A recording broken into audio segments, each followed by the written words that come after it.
Welcome to Backyard Philosophy, a podcast where a couple friends grab some cold ones, sit around the fire, and talk about science, philosophy, and history. Crack one open, sit back, and get a good laugh as we discuss everything from automation to why the meaning of life is 42.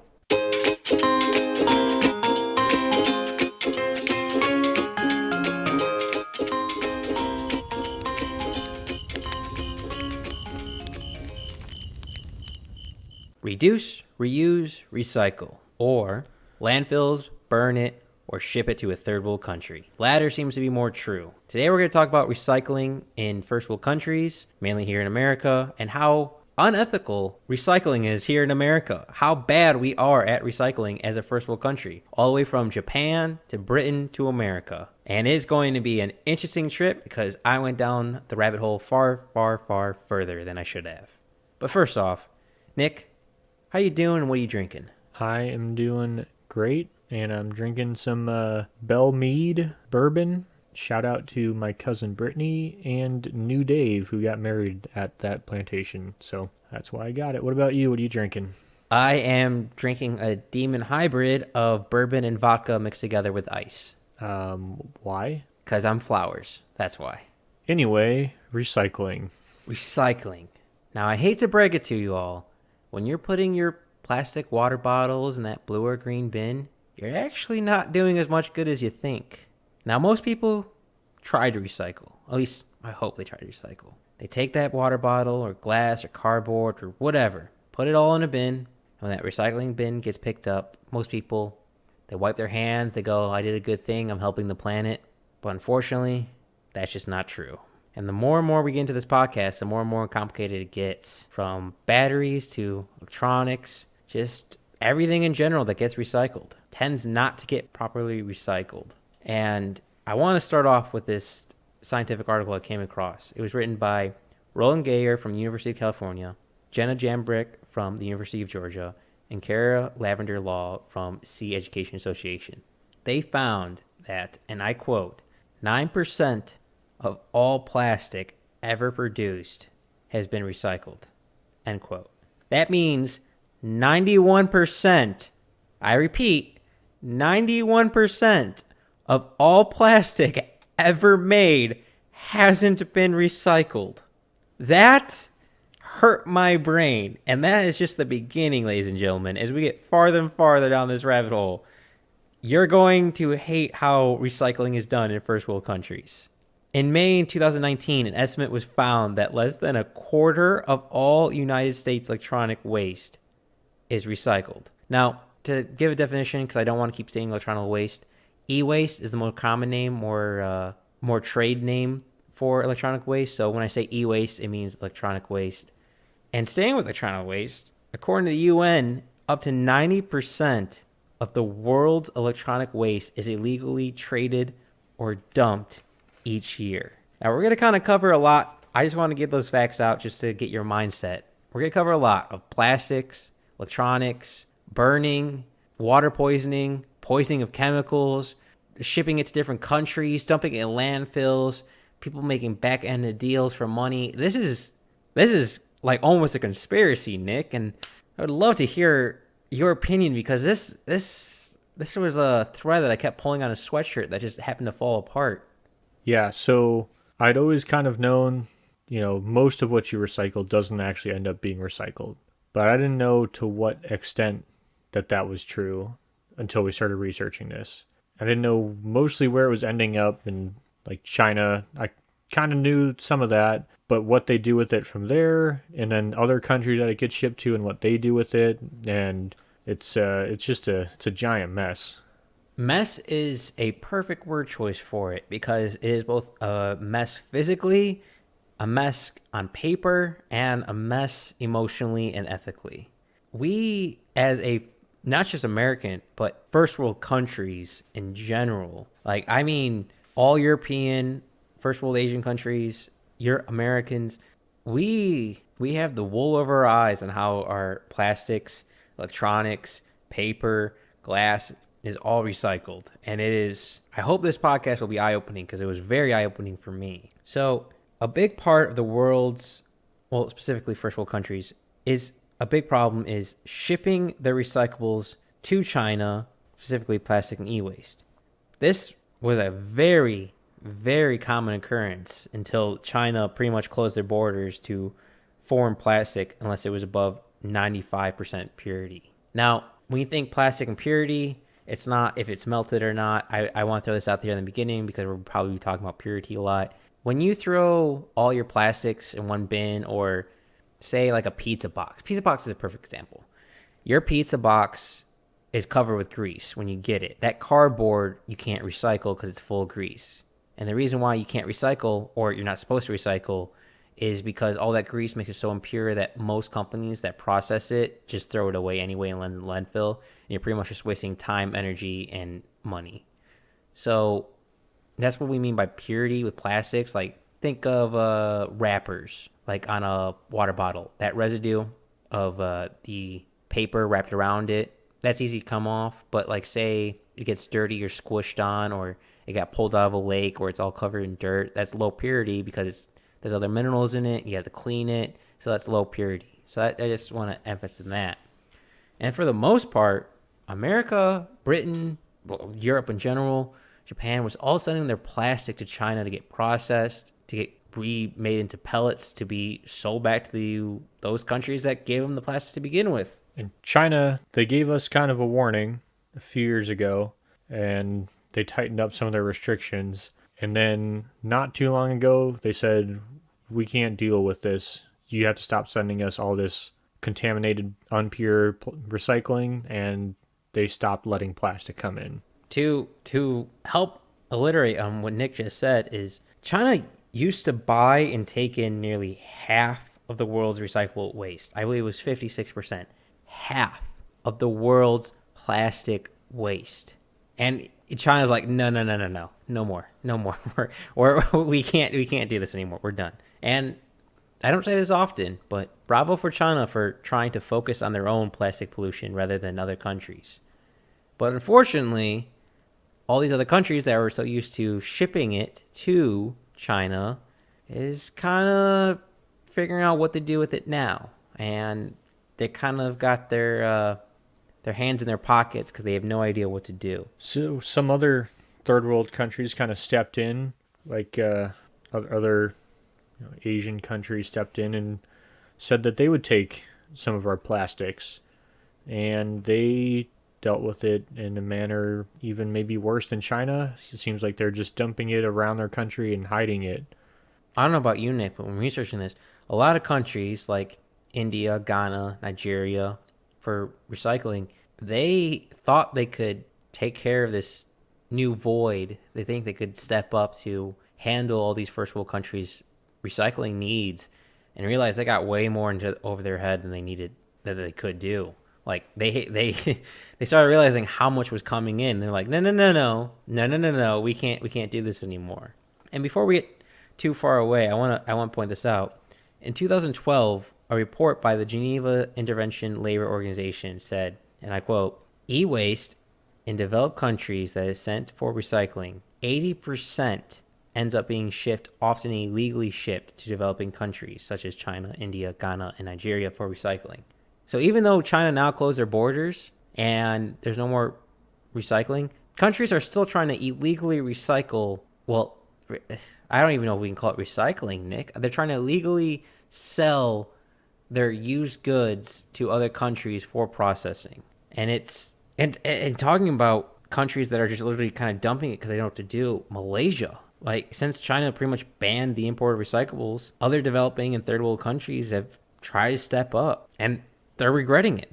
Like I said, they're regretting it to the point where they're returning containers of material because they don't want it. Since October of 2019, Malaysia has sent back 150 cargo containers. That's almost 3,737 metric tons of waste. That's so goddamn much. They're like filling up entire cargo ships with waste to get quote unquote recycled. Nick, I don't know how this is not more in the public knowledge.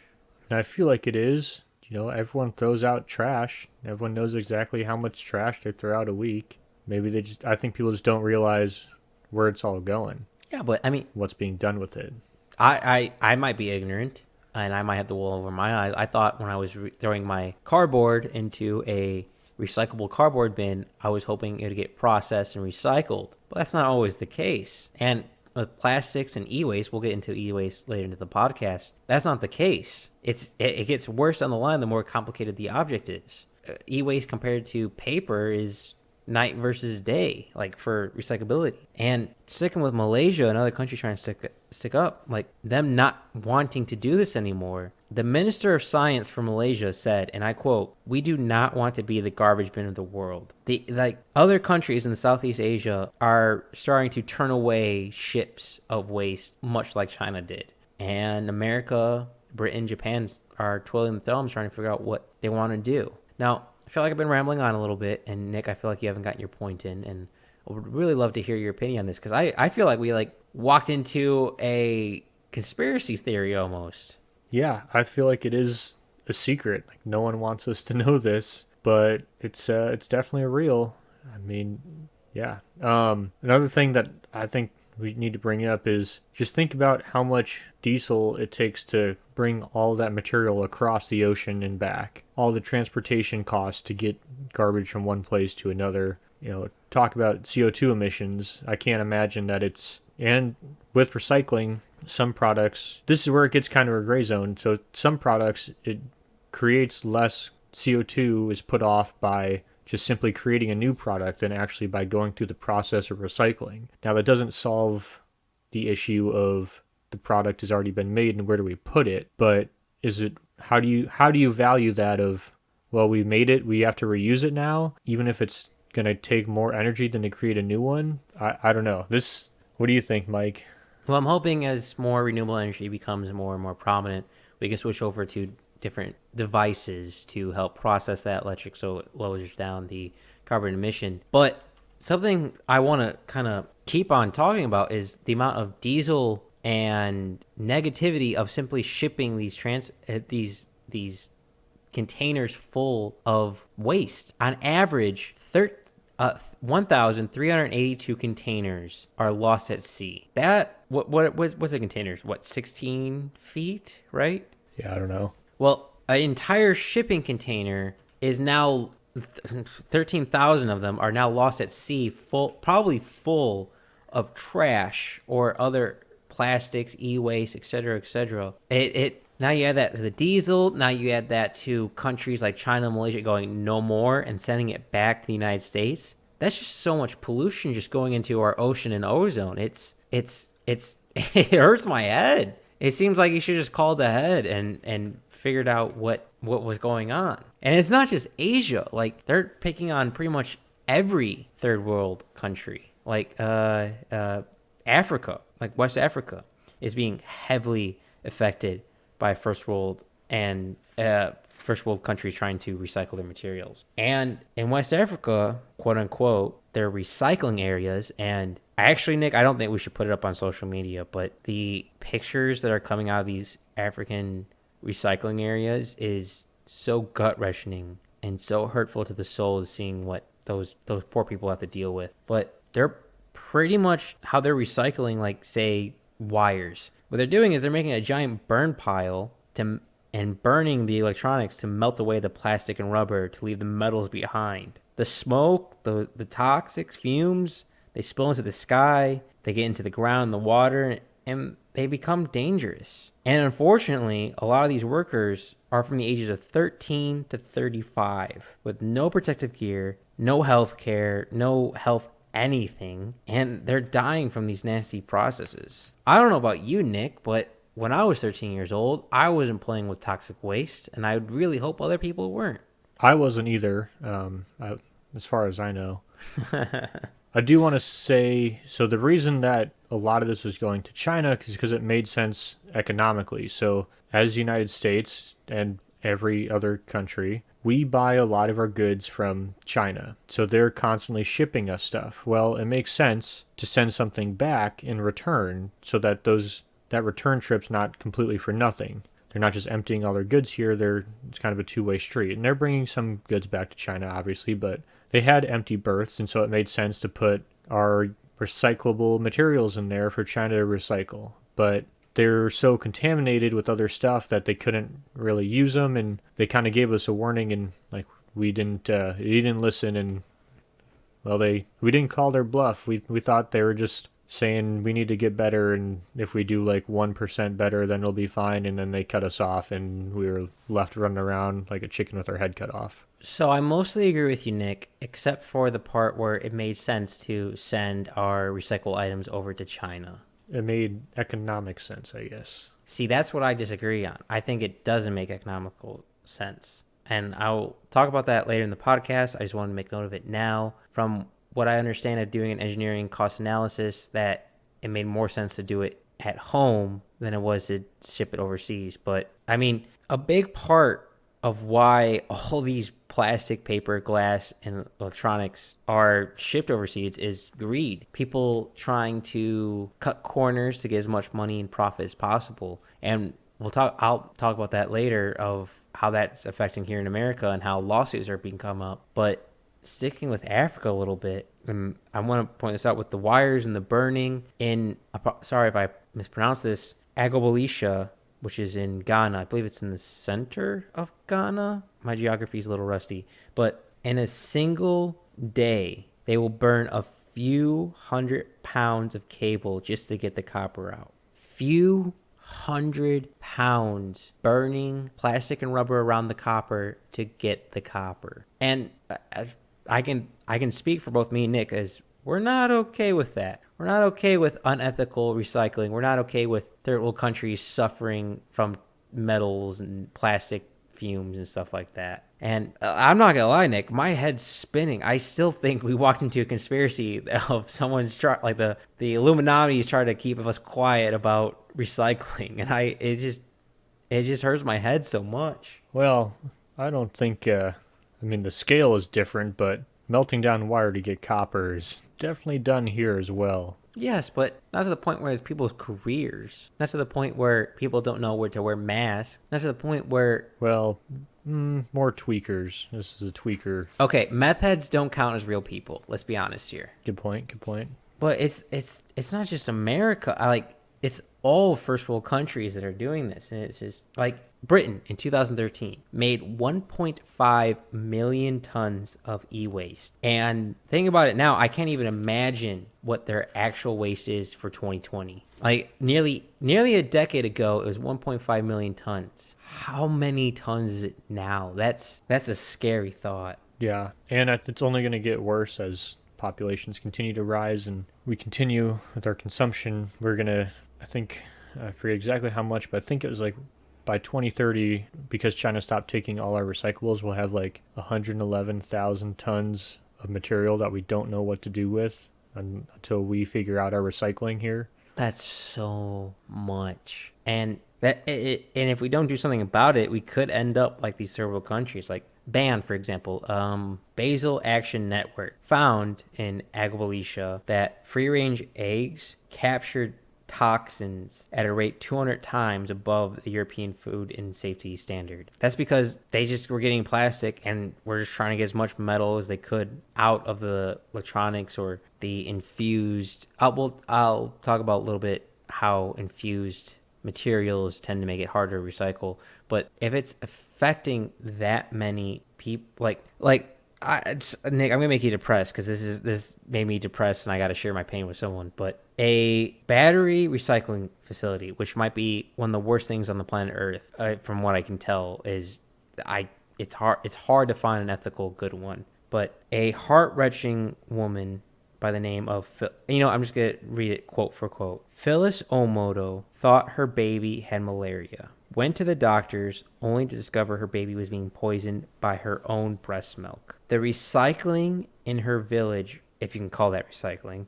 was recycling of the batteries near her town was infecting her body with lead that was coming from the battery recycling plant, which in turn was slowly killing her baby from lead poisoning. Like, the unethical recycling isn't just polluting the planet, it's killing people. And all the way from China to Africa to the United States, landfills the sludge from LCD screens, all that mercury inside LCD screens, the fumes from battery factories with lead, like it's in Seagull, which is, I believe, in Kenya, or it might be on the side of Ghana. My African geography is not the best. At least 18 children died in a span of 3 months from a different battery recycling plant. In that same area, residents were literally sieving and digging in their own home soil to collect lead that came from the air from the factory to resell. Nick, like, how do we stop? Like,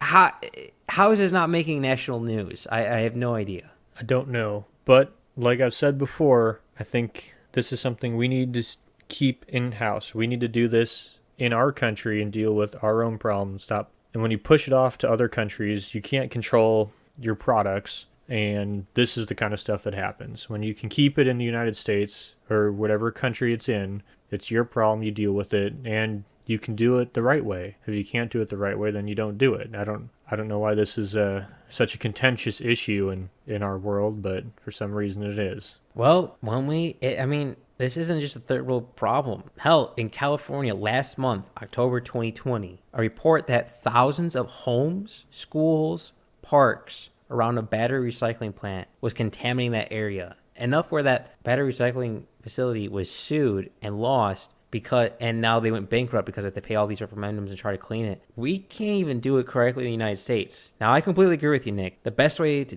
do it is to do it yourself. The only hands you can trust are the ones at the end of your wrist. But we just keep offshoring. We keep cutting all these corners for recycling. And I never thought in my life that recycling would be killing people, but it is. It's literally killing people. Like, even our own neighbors to the south in Mexico, the U.S. has been shipping nearly 500,000 tons of car batteries to Mexico every year. And these plants and recyclable facilities of these batteries, they're not good. Poor regulations, dangerous smelters, releasing toxic fumes. Hell, in Kentucky, even going back to the States, in Kentucky, they just passed a bill for funding to help clean up illegal dump sites in Kentucky. And luckily, it's a 14-month period, and it actually will begin January 1st of 2021. Like, this is a modern day problem. Like, this isn't a problem that's going to happen in the future or a problem in the past. This is happening right now. Yep. So I guess let's start with plastics. Let's talk about plastics and solutions, then work from there. Does that sound good? Sure. I actually have no idea where to start. So just give me some direction because there's so much to talk about. Okay. So plastics are what's considered one of the most widely recyclable materials, or so we think. That's what we're led to believe. Plastics are in fact not as recyclable as we thought. Pretty much every plastic material has the 3 arrows, the kind of recycling symbol. And it turns out to get that recycling symbol, you just have to be able to recycle 60% of that product. It doesn't matter if it actually will be recycled. It's just that hypothetically it could be, which is most often the case. They're not recyclable. Maybe it doesn't make economic sense, and so most of the time they're just thrown in the trash. The most noticeable example that I found was anytime you buy like berries, like blueberries, blackberries, that little case it comes in, even though it says recycling on the bottom, that's actually not recyclable. Really? I did not know that. And I was trying to find guidelines that everyone could use about what's recyclable, but for the most part, it really depends on where you are. And your waste management company will have their own guidelines, but it can differ from, as soon as you change waste management companies, it's a whole new ball game. So you really just have to check with your local company. They should have something on their website. And I know this is a topic that pretty much everyone talks about. It's how stressful it is to figure out what's recyclable and what isn't. I know me and my wife argue about this all the time, about what you can and what you cannot recycle. And even though I am right, I am in fact not right. Exactly. You're technical right, which is sometimes not the best right. But eventually I want to talk about waste management organizations because I think that's a very important part. But sticking with plastic, like I said earlier in the podcast, majority of the plastic ever made is not recyclable. And it's a lot due to impurities, or we weren't simply in the recycling program. The recycling program in the United States came along in the 80s and is morphed over time, especially with plastics. in the early days of recycling history in the United States, we were a separate bin system. So to give you some words and definitions of the, right now we're a single system bin, I believe is the proper term. Pretty much we put all our recyclables in one bin and it gets taken off to a plant for processing. In the early days, it was multiple bins. And Nick, I sort of remember this from my childhood. I'm not quite sure if you do, but having like a blue bin for paper, a green bin for plastics, and like I believe it was a black bin for glass. But unfortunately, Americans were lazy and didn't want to do that. So eventually it got entered into one bin. And we'll bring up why that's important later, but I want to set that premises now, especially with plastic. So when all these plastics are thrown in with, say it's with like yogurt, like you eat some yogurt, you drink some disposable water bottles, throw it all in the same, that yogurt might get onto that water bottle, and a company going through it really fast trying to process it will deem that water bottle dirty. And it's actually cheaper and more profitable for them to send it to a landfill than to actually recycle it. That's true for both the United States and for other countries such as developing nations and third world countries such as Ghana and China. So it's cheaper and more profitable to go to a landfill than is recyclable, which is asinine to me. And sticking with plastic, a lot of this plastic that is sent to third world countries, and just to illustrate how much is sent to third world countries, in 2018, about 68,000 shipping containers of American plastics recycled were exported to another country, which already had the rates and statistics of mismanaging more than 70% of their own plastic waste. So not only are we sending majority of our plastic to other countries, we're also sending it to countries who have a history of mismanaging it. But the reason why I bring that up is, Nick, you mentioned earlier of how we economically send our recycled plastic to them to make more new products. But what a lot of time happens is they simply turn those plastics that we have into pellets and then send those pellets back to the United States. And then we use thermal injection machines with those pellets to make new products. We're not exactly always getting bang for our buck, I guess is a way to say it. And it now that China is producing so much of their own plastic and they have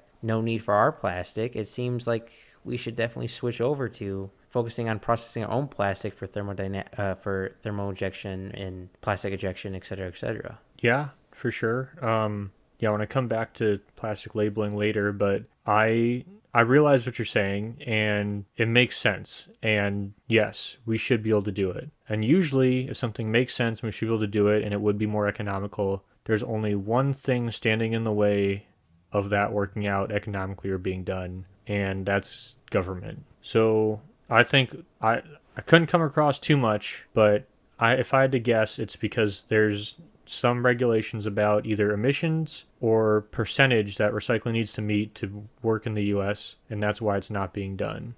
I came across different information. There's I believe it's Void or Vonix is a news company. I really appreciate they did like a mini documentary on unethical recycling, which I recommend to go check them out. But they pretty much were following a ban, which is a company that puts GPSs in e-waste to help track where recycling goes to make sure companies that say they're recycling are actually recycling. But to me, when watching this documentary, and this happened in this documentary, a lot of recycling facilities were cutting corners. They were trying to get the most bang for their buck. They were trying to, if they could make $6 million, they were trying to make $7 million. They were trying to get every blood penny out of $1. I mean, we'll just talk about it now, but like deals between waste management with, like Nick said, each waste management area is different. There's different rules for, say, Chicago to the middle of nowhere, Oregon, or say Dallas to the middle of nowhere, Kentucky. There are different rules and regulations based on just the areas. But a big component for waste management is they make deals with those cities or counties that they're in. These deals, most of the time, the cities get a part of the money that these waste management recycles. So say the waste management recycles aluminum, just random example. The waste management will get about 25%, while the city will get about 75%, no matter if the prices change on the value of those items. And I'm all for competition with the value of the items, but if you're a recycling company and getting paid and you're trying to make most of your money based off the recycled items, I feel like you should get the lion's share, not the other way around where the city's getting it. It feels like to me, it seems like the waste management is doing more of a benefit for the city than the city is giving a benefit to the waste management. I feel like that 75% should be flipped, if that makes sense. So your argument against me saying that it's government is a problem is that it's not the government, it's corrupt politicians? I'm saying it's definitely corrupt politicians. I definitely say politics are a huge point of that. I also say it's human laziness and human greed of people trying to get, running a business, say in San Francisco, trying to get every bang for the buck, and rather than recycle it ethically themselves, they'll send it to a third world country to get more money per dollar, more cents per dollar. Or people simply being ignorant and going, you know what, I'm not going to recycle this, I'm going to send this to landfill because it's too much hard work to clean to make it more suitable for recycling. So yes, no, I agree with you, Nick, on politics plays a huge part, but it's also just the individual human laziness, yes, even on my own behalf, and greed of different recycle organizations. Does that make sense? Yeah, so it's interesting you say that the government gets paid from recycling. From what I read is that a lot of the times the recycling is cost prohibitive, and so a lot of times they'll start out with the multi-stream recycling, or like the glass and the paper and the plastic bins, and then they'll go to single stream because it's cheaper, and then eventually shut down because the government funds are not there for recycling. You know, people are more willing to pay for schools, police, and fire, but not willing to pay as much for recycling, and that's part of the reason why they don't do as well. But I don't know. I mean, it's probably all of those problems. Well, I say people aren't willing to spend money on recycling, I think because they just don't know. Like, I knew there was unethical recycling. I knew a lot of stuff was being transported to third world countries and landfills of nasty sludge and poisoning water and crops, which I assume we'll get to later, was affecting these areas. But I just didn't realize the depths of the water of unethical recycling. And I doubt the modern American knows how much recycling is negative. Like,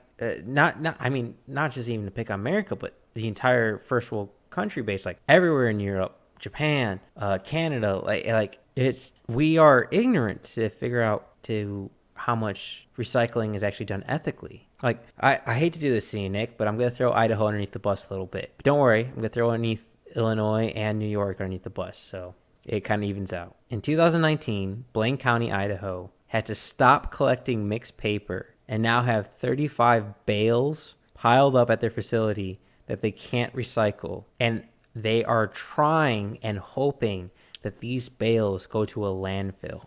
Also, in 2019, in Fort Edward, New York, they had to stop their recycling program altogether. And it just keeps going. And in 2019, Keep Northern Illinois Beautiful program collected 400,000 tons of plastic, which is now piled in bales behind their facility because they have no way to recycle it and nowhere to put it. So I imagine eventually it's going to go to the landfill.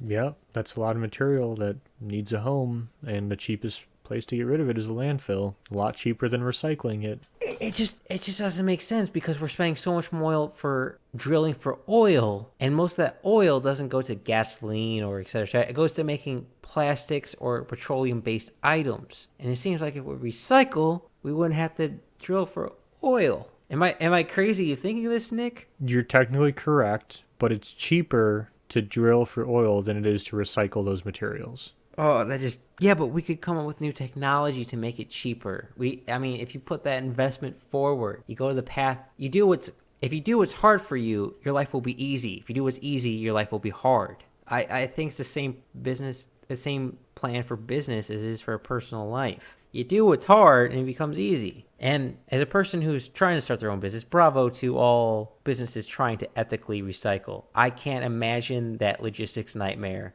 and I am not looking forward to it. So bravo for all of you. Well, isn't also necessity is the mother of invention? You know, if we forced our trash to stay here and had to get rid of it here, I think you'd see a lot more innovation in waste management than you would shipping it to China. See, that's why I'm actually happy, like Southeast Asia is closing off to first world countries bringing their plastic and e-waste over from to their countries, because it's forcing the countries that are sending it, and it's forcing them to think on how to deal with the situation.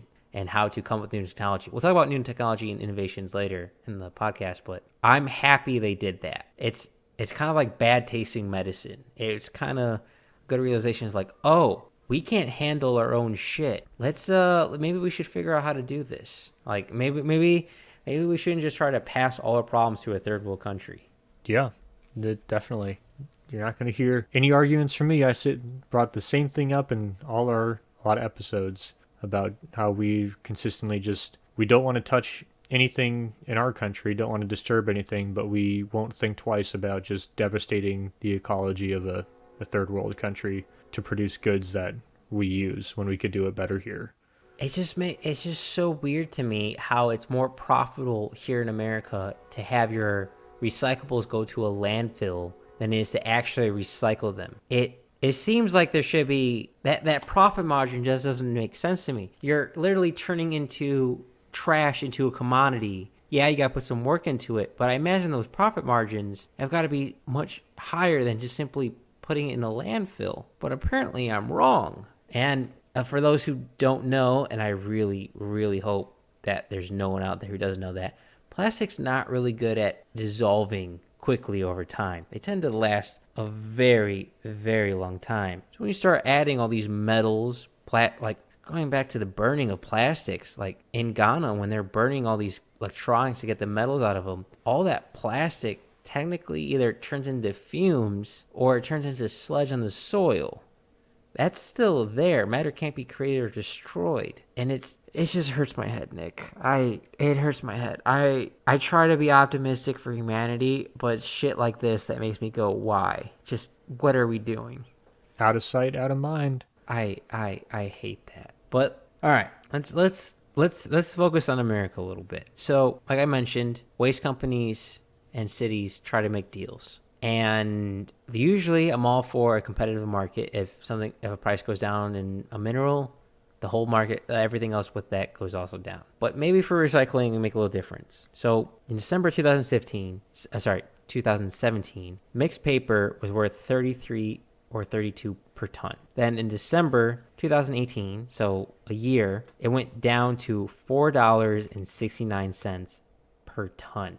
That is an 8-time loss of profit margin. And I don't think it's fair for recycling companies to figure that. I feel like recycling companies shouldn't have to negotiate with the city. I feel like it should be a basic right for a city to offer recycling. Like, I don't want to sound like a socialist here, but it seems like recycling should be uniform. It shouldn't be it shouldn't be competitive, like people trying to buy and get every cent out of the dollar. I think that's where a lot of corruption comes from. Like, if I lowball you, try and say I can do this for $5 million per year, and then I try to sell all my waste to other countries to make up that loss, it just doesn't seem right to me. Like, Nick, am I crazy in thinking this, or should it be individual-based waste management companies trying to make deals with cities?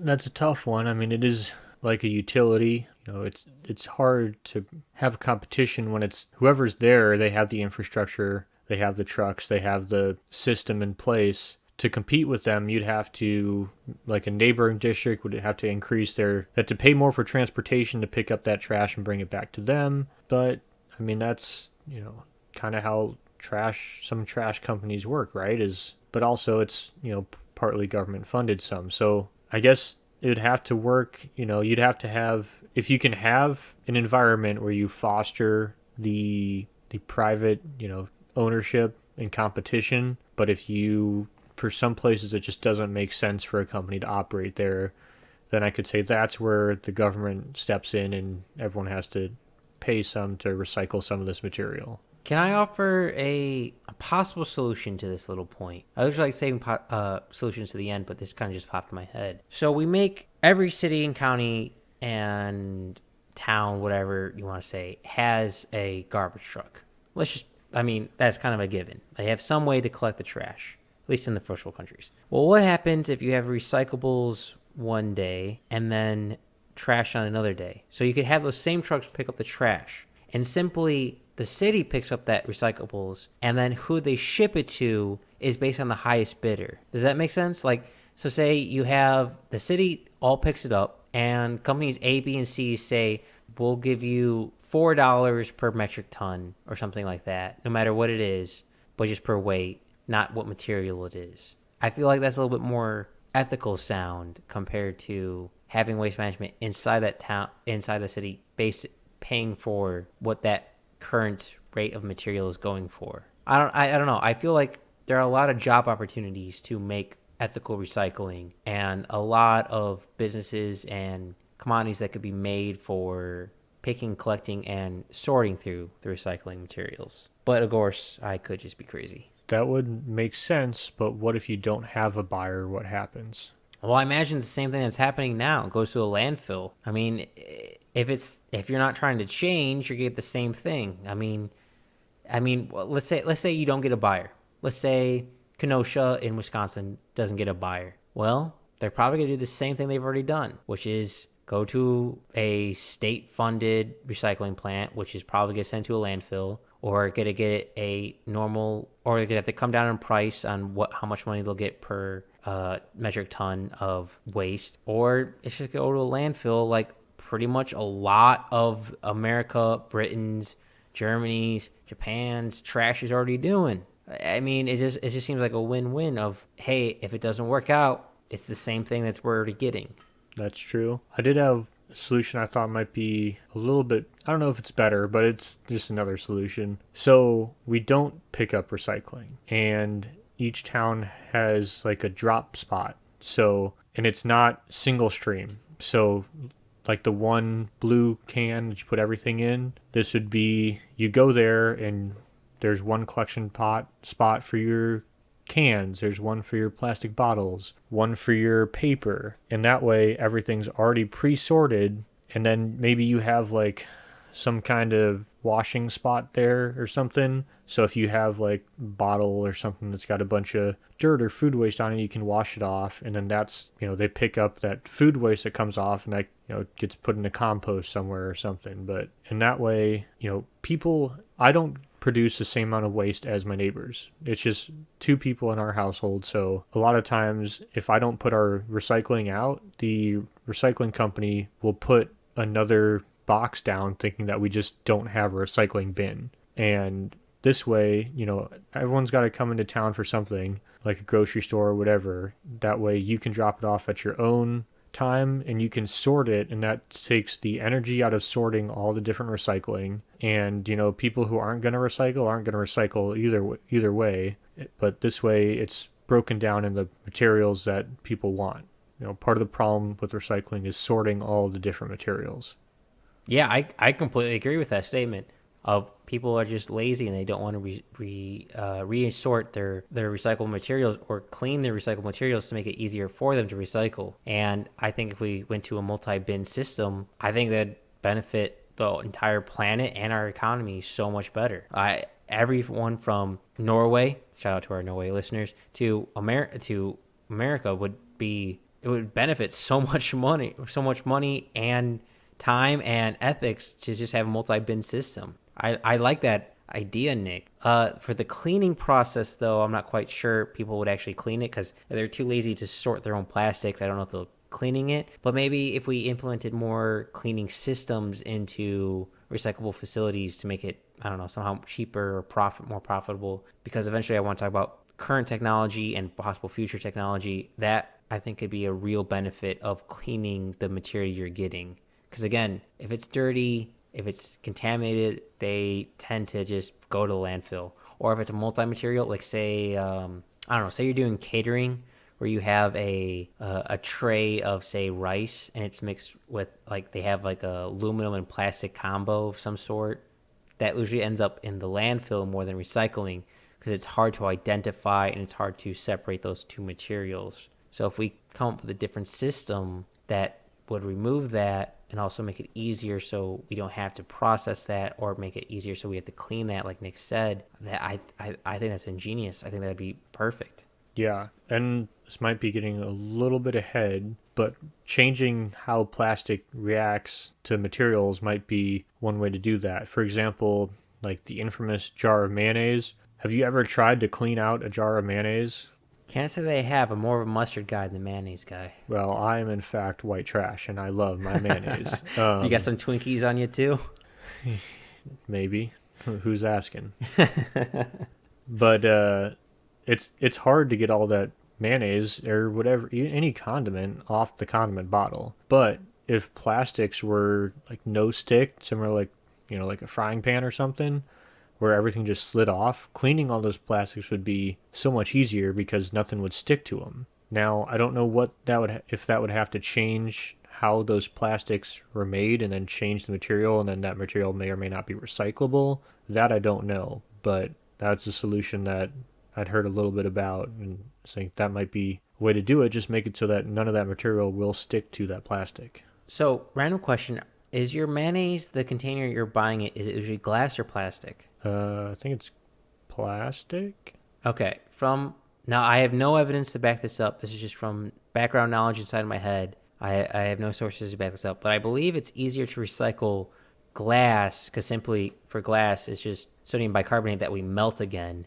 So every residue just turns off. I think the hard ones are plastic, paper, and e-waste. I think glass is easier to recycle than the rest because we just burn those motherfuckers until it's liquid again and turn into other glass items. The hard part is getting the colors out, which is a point we didn't talk about with plastics, which is clear plastics are more highly soughtable compared to color plastics. And for those who don't know, from both an artist and an engineering basis, clear items or pure white items are so much more harder to make than colored items because you have to worry about impurities. You have to worry about right temperatures. If you make it too hot, it will turn it mercury. If you make it too cold, you'll make it white. It's annoying to deal with clear and white items. So that's very prevalent in the recycling world. But what happens if I'm just going to add this with the mayonnaise, but I eventually want to go back to e-waste. But what happens if we make your mayonnaise container glass? I think glass is easier to recyclable. We get rid of the plastic. Hell, with even a glass container, like I like pickles a lot. I'm a big pickle guy. You can save the pickle jar to save fat from bacon. Oh God, I love bacon. Or like you can save it to put in your loose nuts and bolts. You can reuse that glass material yourself. Upcycle rather than recycle. And I mean, I could be wrong or right about recycling glass. I said a lot there. Sorry, Nick. What is your thought process on this? So first off, yes, you can recycle glass, but obviously you don't live with the pickle eating machine that is my wife. I just don't have that many loose nuts or bolts to justify the amount of pickles that we go through. Second, yeah, the most important part in reducing our waste is, well, just reducing how much we use. So changing into a material that's better than plastic. So like glass is a great example. Yeah, to stay on with the reuse and recycling, so we've mentioned before in the Right to Repair Act, which is a callback from an earlier episode. I highly recommend go checking it out. You can check us out on Backyard Philosophy on YouTube or any major podcast network, and you can also check us on Instagram. But iFixit, I have high praises for. They had an interesting analogy, which I think is really telling about the American recycling ideology. And I'm just going to read off what they said, but in 1 year, if you put 1 year's worth of e-waste, not recyclable, not all recyclables, just e-waste, on one side of a scale, and all the blue whales alive today, on the other side of the scale, e-waste would be heavier. And that happens every year. That is a scary thought there, Nick. How we're wasting so much electronic, like not even just plastic, not even just glass, not even just paper, but getting that new cell phone, well, maybe not you. You have a cell phone I think was made in the Middle Ages, but just constantly getting new technology is making so much waste where if you add up all the blue whales in the world, it's still heavier than them. That blew my that just blew my mind. Blue whales are heavy as fuck. Yeah. I mean, that's the one of the greatest ironies, isn't it? Is that we have a culture who is simultaneously obsessed with being green and doing the environmentally friendly thing, but that's also simultaneously obsessed with getting that new cell phone. Yes, it is. It's very, very hilarious and very sad at the same time. But Nick, I feel like I feel like I just went through a breakup of hope and demise, and hope just got replaced with demise. And I feel like you're a lot more calmer than I am. I mean, granted, I might be drinking bourbon and vodka mixed together, but They'll really bring out your emotions. it's just sad. It's just like, it's like literally like dropping the ball, quite literally, like going, I could drop this piece of plastic in the recycling bin, or I can chuck it into the forest. I'm going to chuck it into the forest. It just seems like that's what first world countries are doing. It's just all the way from Canada to Britain to Japan and everything in between. My brain's broken. All right. Hang on. Focus, Mike. Going back to e-waste, electronics. You fucks who don't recycle electronics or batteries correctly. You guys are literally killing people. I can't emphasize this enough. Please check out where you can ethically recycle batteries, light bulbs, electronics. That makes a huge difference, because like LCD screens are full with mercury, and in case you didn't know, mercury is bad for you. A lot of electronics have lead in them. That's kind of bad for you. Or a lot of countries are trying to melt the e-waste just to get the plutonium, the gold, the chromium. And fun fact, chromium, if you get chromium poison, can literally destroy and mess up your DNA. So you could literally remove, chromium's nasty. Just stay away from chromium poison if you can. But simply taking the time to figure out which company to ethically recycle is huge. Now going back to ban a little bit, the company that was putting GPS into electronic waste, they're really good at helping identify which companies are good at recycling, because they'll just throw a GPS and say a computer monitor and see where it goes. Oh, it's okay. It's going to China. Okay, well, that's not great. It's going to a landfill where all this sludge, it's so disgusting seeing all this, the computer parts piled upon each other, and all that electrical sludge in the rain, the melting, just drip into the soil and water, and and affect human lives. It's nasty. But sometimes they'll say, oh, okay, they're actually recycling it. They're actually doing it ethically, and that makes the world a difference. 5 minutes on your phone could actually save a human life, and I highly implore that. Because as much as plastic is destroying our planet and polluting our waters, and et cetera, and materials such as aluminum, glass, plastic going to landfills, that's all terrible. But e-waste is having an immediate effect on people's lives, like I mentioned with the battery recycling factories, which is happening here in America, which is happening in multiple states. It's hard to recycle lead. Now, funny enough, Nick, I don't know if you came across this in research, lead is pretty much one of the most recycled materials in the world. Granted, it's not recyclable. It's not recycled ethically or recycled cleanly most of the time, but it is the most recyclable item in the world. Do you happen to know that, Nick? I would never have guessed. It's up there. I think it's above 90% of all lead in the world currently is recycled lead, and it's very rarely mined. It's like it decreased severely with mining for lead, but e-waste is such a huge component for the loss of human lives. I mean, 13-year-old kids are getting cancer in West Africa or Southeast Asia because of this. And I can't even imagine that smell of the sludges of just piles and piles of old laptops, old cell phones just being burned for their minerals. And they have kids. I mean, 13-year-old is a kid going through after that burn pile and picking through, trying to pick up any gram of metal they can get. It's disgusting what us humans allow things to happen like that. It's just not right to me. Yeah, well, I think we definitely hit on the problems. I want to move more into solutions, unless there's something else we need to bring up, Mike. Oh, there is, but I'm already. Well, let's get it out there. I'm kind of already sad enough on what humanity has done with recycling. So let's go with solutions. Let's make this Mike happy here. All right. So part of the problem, the high cost of recycling, is sorting all the different plastics, figuring out what's contaminated and what's not. Especially as more and more communities switch to a single stream or like one box. You're not dividing up into plastics and glass and papers and whatever else. It's just one one container, and it's cheap because it's cheaper to collect that way. But it all goes to the same spot. So where do we go from there? And I think the answer there is we have to increase our technology on sorting. And to do that, we're using like a form of AI and cameras, but also machines that will blow air onto the recycling, and different materials will separate at different levels.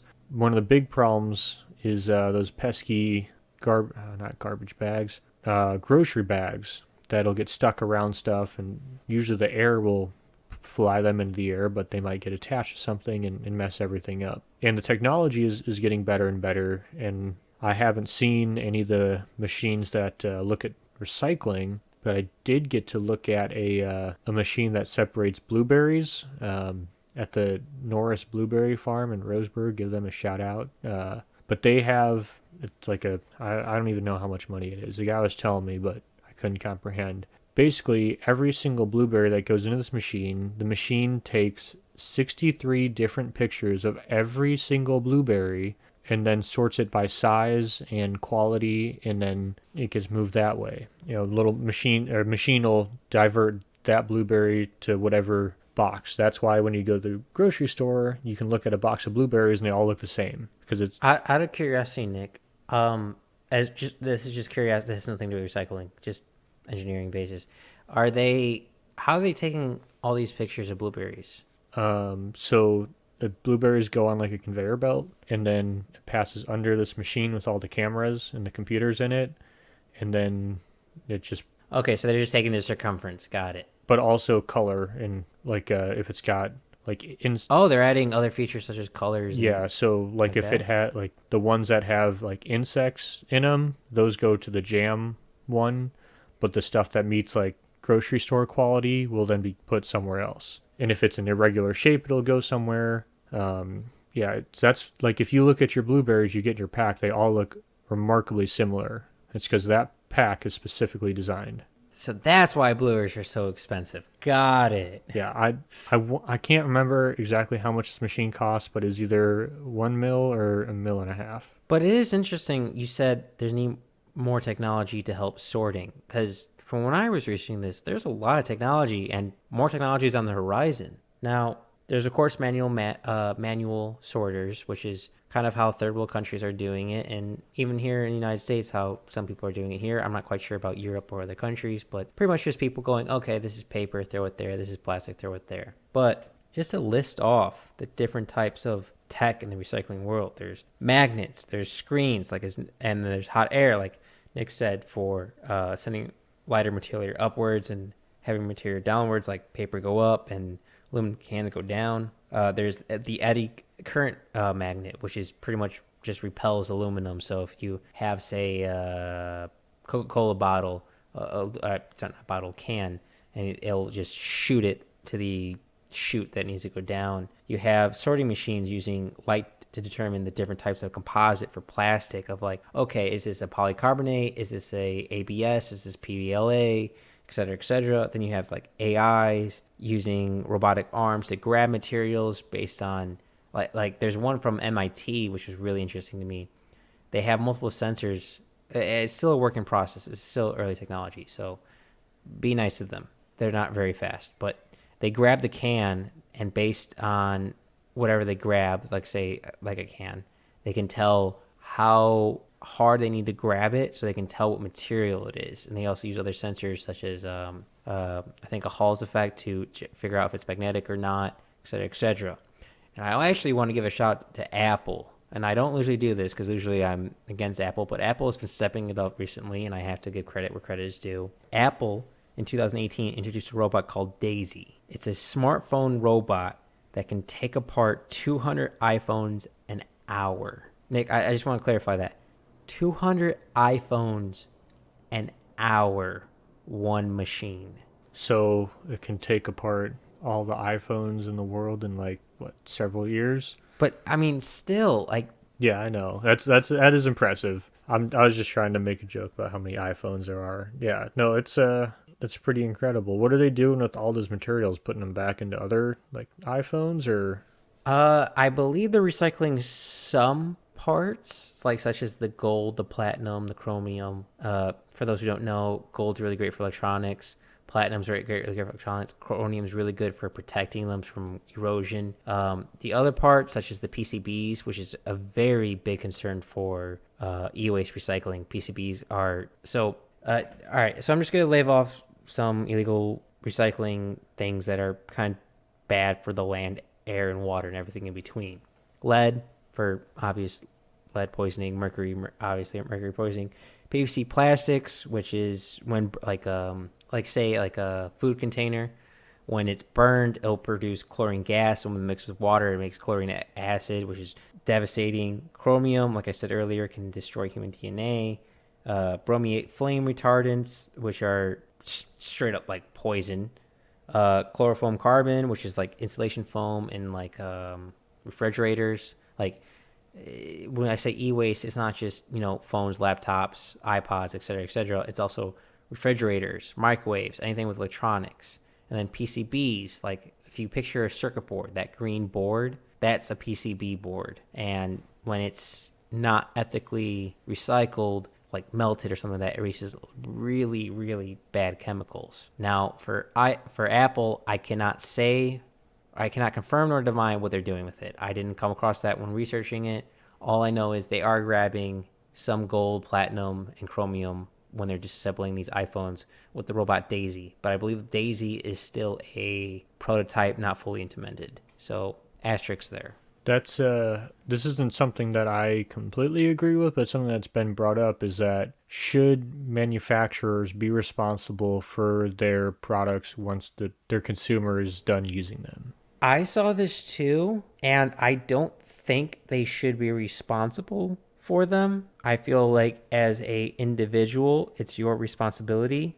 But if an organization is down to donate money to help, I would not oppose. Yeah, that's kind of where I was too. So I wanted to see, it should come down to the individual's responsibility to make the right decision. And it comes down to, everyone wants to be green. Everyone wants to do the right thing. And people are willing to put their money behind companies that do the right thing. Now, the problem is figuring out whether those companies just slapped a recycling sticker on the back of their product or whether they actually recycle. And that's something that is it's difficult to tell sometimes. Nick, I know you're not the biggest fan of government intervention. Neither am I. I kind of like individual rights. But would you be okay with a company, they could put a certain sticker on if they got approved by, say, the EPA, the Environmental Protection Agency here in America? If they got approved by that, they could put this sticker on there saying they're ethically recycling their materials. Not quite sure how it'd work, but if it could be done, would you be okay with that? This is something that's done in the timber industry. You might see like SFI, Sustainable Forestry Initiative, or I forget some of the other ones. And what it is basically just a sticker that says that congratulations, you do a net good to the environment. And they create in some economies a superior good. So, for example, England, or say the UK, is more willing to pay for wood products that have that SFI sustainable rating. Whereas in the United States, we're not willing to pay more for that product. So it doesn't make sense to try and pursue that if your main export isn't to that market. And it's a pretty easy it's a pretty easy thing to reach. It's mostly just, are you willing to pay SFI to put that stamp on your timber? Some companies are, some companies don't, depending on where they're exporting to. My main concern is kind of with like the carbon credits industry. I mean, that's like a total scam. I would feel better if it, like, yes, a government industry, so it's not attached to anything or government rating. However, they're also pretty easy to fool, I would say, and like get around it. They're not the best at keeping up in the way like say like SFI for forestry would be. And if a product, like, the government's probably going to be more honest than some of the recycling industries or recycling sticker giving companies, if you will, because when you put it in the hands of a private industry and they basically have this sticker that makes products easier to sell for a certain price, probably any company can get in on that sticker. But once you start doing that, then you lose your trust. So I don't know. I think I could go either way. Private industry can react faster, change with the times. For example, I'd imagine, say we did that with the government. Say the government says to have the sticker, you have to be able to recycle like 60% of your product. And then 20 years go by, and basically any product can be recycled like 90%.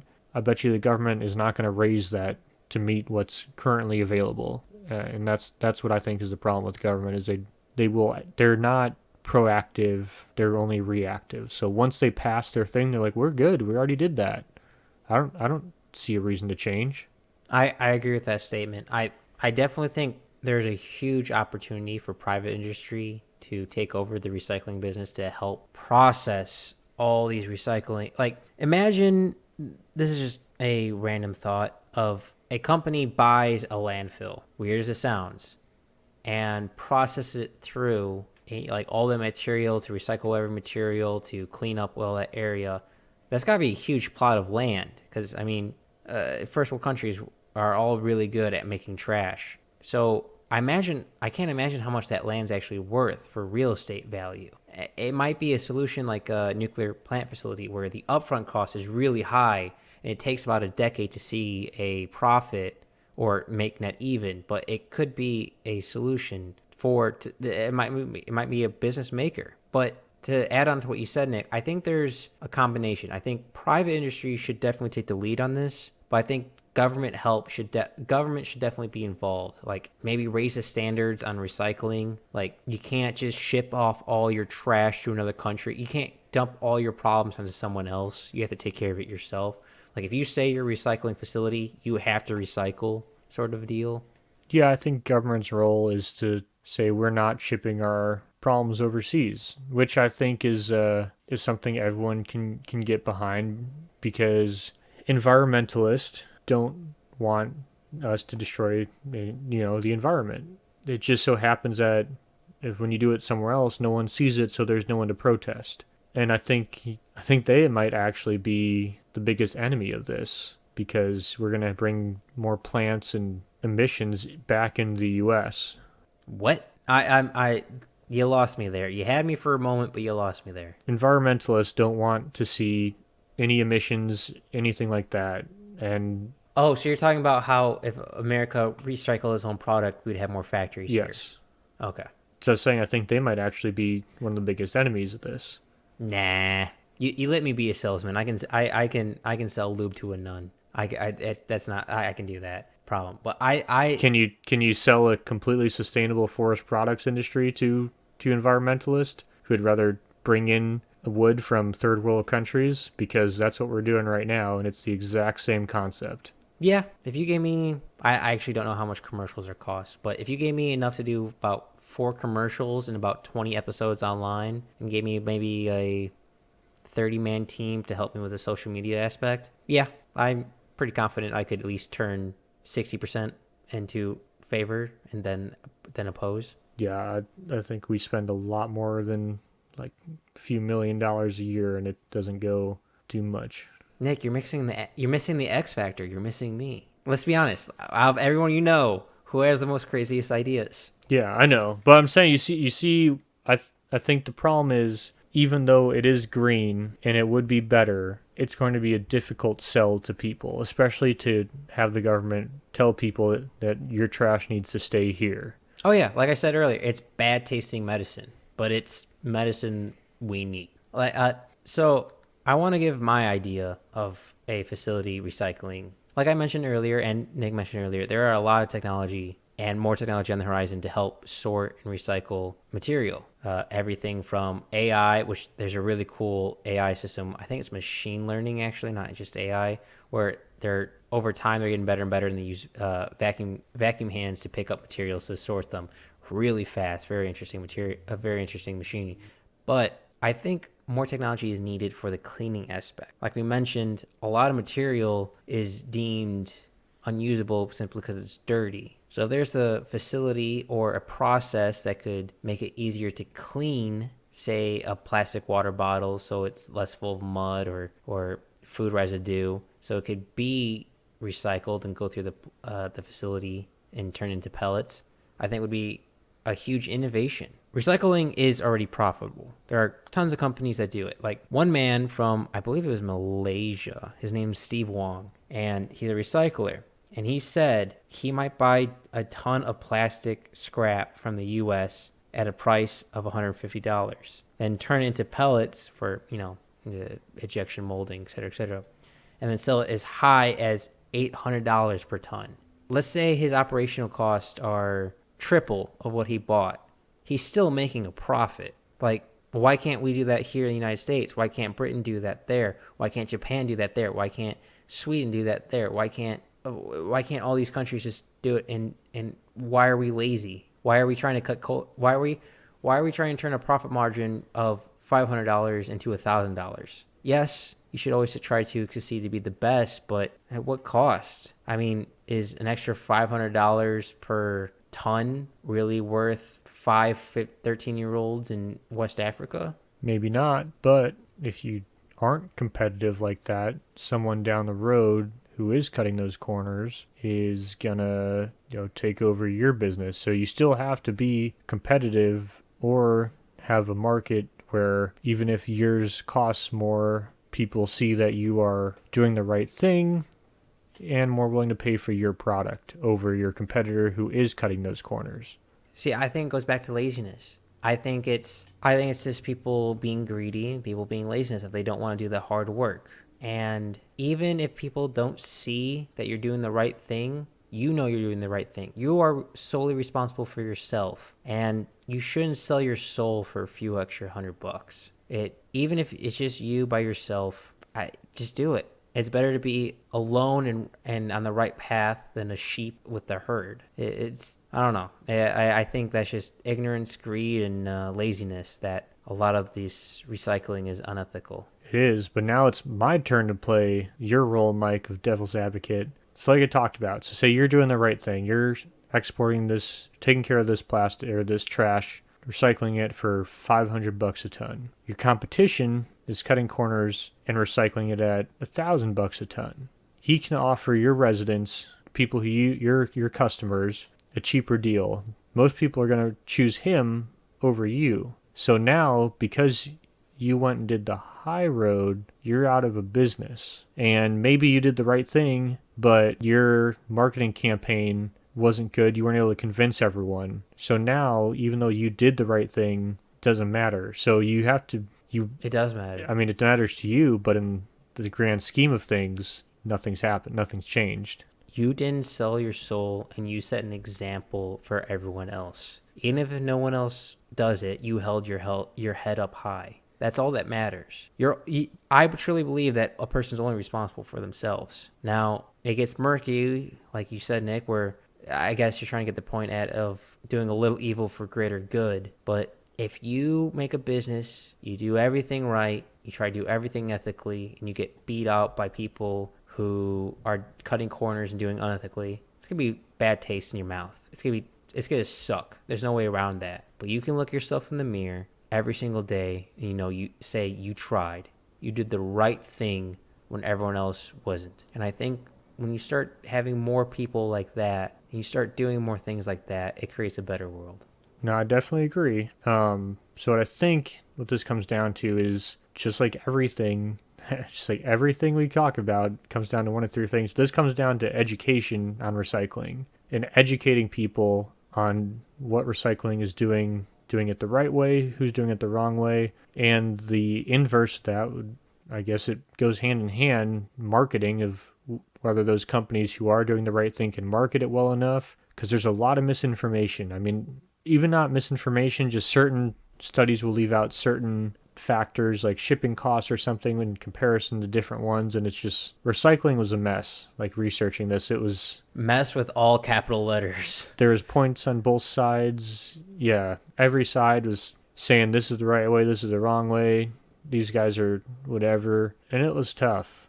And the problem is, and I'm not blaming anyone, I have a freaking busy life. Everyone's lives are busy. No one's going to spend freaking hours trying to get to the bottom of this. So, yeah, Mike, we do need some system to figure out who it is who's doing right and who's doing wrong. And how I always come back, we need to change the culture. We need to have a culture who celebrates those people who are doing it the right way. Well, I just imagine a large part of both, no matter where you sit on the political spectrum, having a independence where you're self-sustaining, I feel like is neutral territory for everyone. Where, hey, me and your wife both like pickles a lot. We eat a lot of pickles.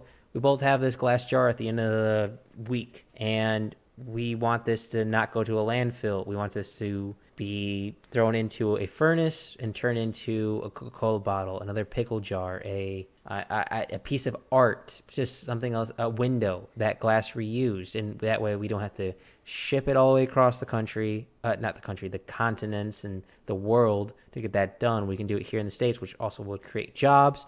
It would help slow the environmental impact of all these furnaces, boats, like you mentioned, Nick. I can't imagine how much diesel is wasted on shipping these electronics, and e-waste and plastics and all these materials. I really wish I knew that, what I could find of how much diesel is actually wasted. But if we just, we're just shipping it to a truck maybe 10 miles away instead of across the entire Pacific Ocean, that seems like a win-win. It just seems like an all-around win to do the right thing. Yeah, the companies won't make as much money, but over the long run, they'll make more money, if that makes sense. It's a long-term investment, not a short-term investment. Yep. Acting generationally. Oh, my gosh. Thinking generationally. Holy cow. Okay, Mike, calm down with your slurring with the words. It's my job. Yeah, I don't know what that was. No, but new tech is on the horizon. As AI gets more and more advanced, it's easier to pick up more machinery. I think sorting, I think right now is the first one on the up to bat. I think that's a huge component to recycling. Now that China has closed their borders and other countries are now closing their borders and we have to deal with our trash, we know it can't go into a landfill. Landfills are not sustainable, and we can't burn it, because the points I wanted to bring up and I didn't want to really bring up, I'm just going to mention quite quickly here, is when we burn said trash and recyclable items, the air will destroy crops. If we bury it, it will produce like methane. We just pollute the planet. The water becomes poisonous. You can't drink the well water, et cetera, et cetera. But if we get the sorting situated, because we have to deal with this situation, it's literally piling up on our doorsteps. If we figure out the sorting situation, it makes it easier to recyclable. Now, granted, we can't recycle all items because they're quote unquote impure because of, as we mentioned, dirt, filth, whatever. But I think the next one up to bat would be cleaning processes to make it easier to clean said trash and recyclables, to make it easier to sort and to recycle. I think that's a huge stepping stone, which I could not come across one organization that was trying to figure out how to clean trash and recyclables more efficiently. Now, in their defense, a lot of recyclable items are complex items. So, sticking with pickles, you have a metal lid and a glass jar. With computers, you have tons of different metals. You have a plastic casing. With water bottles, hell, even it might come with that a paper outside where you have to remove the paper from the plastic. That's a process that needs to be done, something that minute. It's a lot of materials mixed together. So if I was making a game plan for it, it'd be sorting, making it easier, cleaning to make it more profitable, more material can be recyclable, and then separating, not sorting, separating. So separating materials such as the metal lid from the glass jar. And I think that's a very good game plan, which is achievable, especially with AI, machinery, and hell, if MIT is working on it, I feel like more people should be working on it. Yeah, and like I always bring it back to change the culture. Just imagine there's a company out there who's working on a product that can just separate any like food residue or anything from all these recyclables or whatever else. And then suddenly there's a culture shift and we just start doing that ourselves. We don't actually need these technologies to start sorting all this stuff. If we just did it ourselves, if we just washed all of our food waste out of the recyclables, we wouldn't need all this, and more of it would actually get recycled. Yes. And as I hope more entrepreneurs develop technology and develop ways to help us recycle, I think it's very important in your mind that you keep it adaptable. So the reason why I say this is a lot of recycling plants and facilities here in America were built for paper, like newspapers, because I thought there were going to be a lot of them. And the digital age and computers kind of changed that. So now they have to switch from paper to cardboard. Now that might sound very similar, but they're different materials, and it's a different process of recycling them. And all these cardboards are coming from like Amazon, eBay, et cetera, et cetera. So it's important to keep these new systems and these new facilities and these new businesses open to adaptability, not being narrow-minded on how to recycle. I think that's a very important factor. Yep. And I wish I could give an overview of what you can and cannot recycle, but it's so dependent. You're just going to have to look at your local recycler's website and figure out what you can put in your blue bin or not. Oh, it's a clusterfuck. There's a reason why in the United States some states can get 10 cents for a glass bottle, and other states you get a penny. It's Nick, I think you're being very generous of like how crazy it is for each region has different rules for recycling. Each town, I'd say.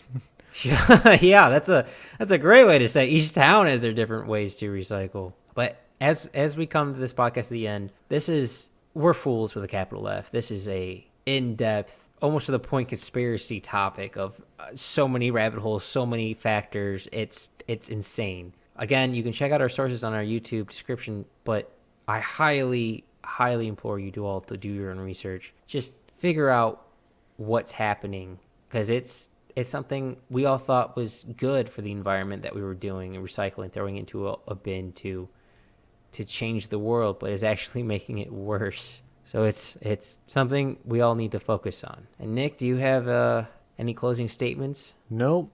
We'll wrap this up. Mike, what are you reading? I am still reading The $100 Startup by Chris Guillebeau. I have to admit, some things I agree with, some things I don't agree with. But overall, I enjoyed the book. What about you, Nick? What are you reading? I am still reading The Northwest Passage by Kenneth Roberts, novel about Roberts Rangers. How are you liking it? Pretty good. Once we started this podcast, I've been reading a lot of I don't know, like almost textbook-like books, so it's nice to get out of that. Yes, we've definitely been a jack of all trades recently. And Nick, out of curiosity, besides YouTube with our description, where else can they find us? We are on Instagram at Backyard Philosophy Podcast. We're also on Facebook, if you are still on Facebook, and odds are you're not still on Facebook. But you can't find us on Twitter, because Twitter is a dumpster fire, and that's not going to change with anything that's going on in the world right now. I love Twitter's a dumpster fire, because it's so true. And one last thing before we close off this podcast, I want to say to everyone, we can make a difference. We can be a sustainable planet. It just takes a little effort, and if you want to make a lot of money, figure out how to recycle better. If you want to be a millionaire, figure out how to make recycling more easier to do in your own country. Thank you all for listening.